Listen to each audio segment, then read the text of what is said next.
The air is thick with fear. The night is silent, but the border isn't. Gunshots echo through the Himalayas. Sirens wail in the valley. Children cry in bunkers. Soldiers stare down barrels across a line drawn in blood. Two nuclear nations stand one misstep away from annihilation. This isn't fiction. This is history waiting to repeat itself. For decades, India and Pakistan have been locked in a deadly struggle, their history filled with wars, bloodshed, and hatred. And with recent events unfolding, the possibility of war seems closer than ever. So today, we, the big picture, are diving into this dangerous reality to understand how history, politics, and sheer force have brought these two nations to the edge. Let's dive in. It began with a line drawn in blood. In 1947, the world witnessed the brutal birth of two nations that would forever haunt the Indian subcontinent. After centuries of colonial rule, British India was torn into two nations, India and Pakistan. This triggered mass migrations, communal riots, and over 1 million loss of lives. But the partition didn't just divide the land, it fractured their trust. The princely state of Jammu and Kashmir became the epicenter of this fracture. When tribal militias backed by Pakistan invaded, the Maharaja signed the Instrument of Accession to India, prompting the First Kashmir War. In 1949, a ceasefire divided Kashmir between India and Pakistan, creating the heavily guarded line of control. Since then, Kashmir has remained the heart of Indo-Pak hostility. In 1965, the Second Kashmir War began when Pakistan tried and failed with Operation Gibraltar. In 1971, the fight moved to the eastern side, where India stepped in and helped create a new country, Bangladesh. This also led to the separation of East Pakistan from West Pakistan, resulting in a major loss and humiliation for Pakistan. Then, in 1984, India launched Operation Meghdoot, seizing control of the Siachen Glacier, a frozen wasteland where soldiers battle frostbite more than bullets. Though a ceasefire was declared in 2003, both sides still patrol its icy peaks. Decades have passed, yet the scars of partition haven't healed. And in all of this, it's the ordinary people who feel the most pain. Generations growing up in fear, families torn apart by bombs and borders, lives paused by politics. And the road from Pulwama to Pahalgam tells a tragic story of violence, a painful reminder that for many, the war never really ended. In February 2019, India was shaken by the Pulwama attack, when a suicide bomber rammed into a convoy of CRPF personnel, taking the lives of 40 soldiers in one of the deadliest strikes against Indian forces. The attack, claimed by Jaish-e-Mohammed, led to the Balakot airstrikes. This was India's first cross-border strike since 1971, targeting a terror camp deep inside Pakistan. But the cycle didn't end there. On April 22, 2025, blood soaked the serene valleys of Kashmir once again. In what became the deadliest terror strike on Indian civilians in nearly 20 years, 26 innocent people were gunned down in cold blood in Pahalgam, a place known more for peace and pilgrims than for bullets and bloodshed. And the attackers showed no mercy. 24 Hindu tourists, 1 Christian, and 1 local Muslim were killed in the Basurin Valley. Men, women, and children became victims of a war they had no part in. Over 20 others were injured, many left with lifelong scars. According to news sources, the attackers were 5 armed terrorists from the Resistance Front, linked to Pakistan-based Lashkar-e-Taiba, a UN-designated terrorist organization with a long history of orchestrating bloodshed in India. TRF quickly claimed responsibility, branding the attack as a blow against Indian presence in Kashmir. But this was no military target. These were civilians, gunned down for simply being in the wrong place at the wrong time. And for India, the Pahalgam attack wasn't just an act of terrorism. It was a message, a warning, a show of strength. And this attack ignited a dangerous chain reaction, with both nations locked in an escalating spiral of threats and retaliation. India wasted no time in holding Pakistan accountable, accusing them of backing cross-border terrorism. Prime Minister Narendra Modi gave the military a free hand to decide when and how to strike. The Indian Army, paramilitary forces, and Jammu and Kashmir police launched a joint crackdown. They locked down Pahalgam and deployed helicopters to flush out militants in the Pir Panjal range.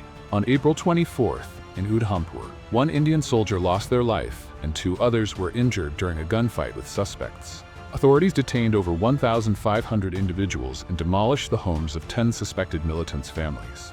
But India didn't stop there. Pakistani diplomats were expelled, visas were suspended, borders were closed, and in a bold geopolitical move, India threatened to breach the Indus Water Treaty, a lifeline for millions in Pakistan. To Islamabad, that wasn't just provocation, it was an act of war. Pakistan vowed full-scale retaliation if India diverted the rivers. But then came May 7, 2025, the day Operation Sindoor was unleashed. Within 25 minutes, India struck 9 locations in Pakistan and Pakistani-administered Kashmir, calling them terrorist infrastructure. Pakistan reported 24 impacts across 6 regions, and casualties soon followed. Islamabad claimed 31 people killed, 45 injured, and 2 missing. In return, Indian authorities reported 10 dead and 48 wounded after heavy Pakistani shelling in Kashmir. The line of control has now turned into a battlefield. Troops exchanged intense fire. Pakistan said they shot down 5 Indian aircraft inside Indian airspace, a claim New Delhi has not confirmed yet. Also, in response to the attack, on May 10th, Pakistan launched Operation Bunyan al-Marsis, targeting several Indian military bases. India hit back as well by expanding Operation Sindoor, now aiming at key Pakistani military installations. For the first time in history, both sides used drones in combat, marking the first drone battle between 2 nuclear-armed nations. And civilians were caught in the storm. Hospitals in Pakistan's Punjab province were placed on emergency footing. Muzaffarabad, the capital of Pakistani Kashmir, lost power after the strikes. Indian authorities shut down schools across much of Jammu and Kashmir. Airspace across the region froze. India also shut several airports, forcing Indigo, SpiceJet, and Air India to cancel or divert flights. Qatar Airways halted service to Pakistan. Pakistan International Airlines redirected airborne planes to Karachi and grounded others. The drums of war are no longer distant, they're deafening. Now, the escalating India-Pakistan conflict has caught global attention, adding to a world already shaken by the Russia-Ukraine war and the violence in Palestine. No one wants another war, so the world leaders are closely watching. US President Donald Trump voiced concern over the deep-rooted Kashmir rivalry, warning of a possible, larger conflict. Secretary of State Marco Rubio also announced plans to speak with both countries' foreign ministers. Russia's Vladimir Putin has weighed in as well. He echoed India's demand for justice, insisting that terrorists and their supporters must be held accountable. Countries across the globe are scrambling to de-escalate the situation. Over 60 countries and organizations spoke out, with many standing in solidarity with India. The US, China, and Saudi Arabia urged India and Pakistan to avoid escalation and hold peaceful dialogue. Not to mention, China finds the recent India's military operation regrettable. Leaders from France, Russia, Israel, and Japan offered full support to India's fight against terrorism. Neighboring countries like Afghanistan, Bangladesh, Nepal, and Sri Lanka quickly condemned the attack. The UN also condemned the attack and called for accountability. Although most global powers backed India, few directly blamed Pakistan. The historical context of international involvement runs deep as well. In 1965, the Soviet Union played a neutral role, facilitating peace talks. But by 1971, it sided with India, offering both military and diplomatic aid. In contrast, the United States played a more nuanced role, withholding military aid to Pakistan in 1965, but offering significant support during the 1971 Third Indo-Pakistani War. So it's quite hard to tell friends from foes. But one thing is clear, no one wanted this to spiral out of control. So after 3 intense days of cross-border strikes, both India and Pakistan announced a ceasefire, effective from May 10th, with peace talks scheduled for May 12th. US President Donald Trump claimed Washington played a key role in brokering the truce, saying he was proud of the outcome and promising to substantially increase trade with both nations. But behind closed doors, the story gets murky. Islamabad praised US mediation. New Delhi downplayed it, insisting the truce was brokered directly. However, just hours after the ceasefire was announced, blasts rocked parts of Kashmir. Both sides accused the other of violations, but by Sunday, the guns fell mostly silent. India's Air Force remains on high alert. For many in Kashmir, the truce brought a wave of relief. And beneath all this chaos lies a chilling truth. Both India and Pakistan have powerful armies and nuclear weapons. Let's break down the numbers. India ranks 4th in global military strength, while Pakistan is 12th. India's defense budget stands at $75 billion, nearly 9 times larger than Pakistan's. India's forces are massive, with 1.4 million active personnel and 2.5 million in paramilitary reserves. In comparison, Pakistan fields around only 650,000 troops. India's hardware advantage is also overwhelming. It has twice the number of tanks, nearly 10 times the armored vehicles, and more artillery. In the air, India's stealthy and nuclear-capable Rafale jets overshadow Pakistan's F-16s and Chinese J-10s. And at sea, India commands a blue water navy, including 2 aircraft carriers, 18 submarines, and a fleet twice the size of Pakistan's. Beneath the waves, India's nuclear submarines, like the INS Arihat, offer a second strike capability that remains undetected and ready.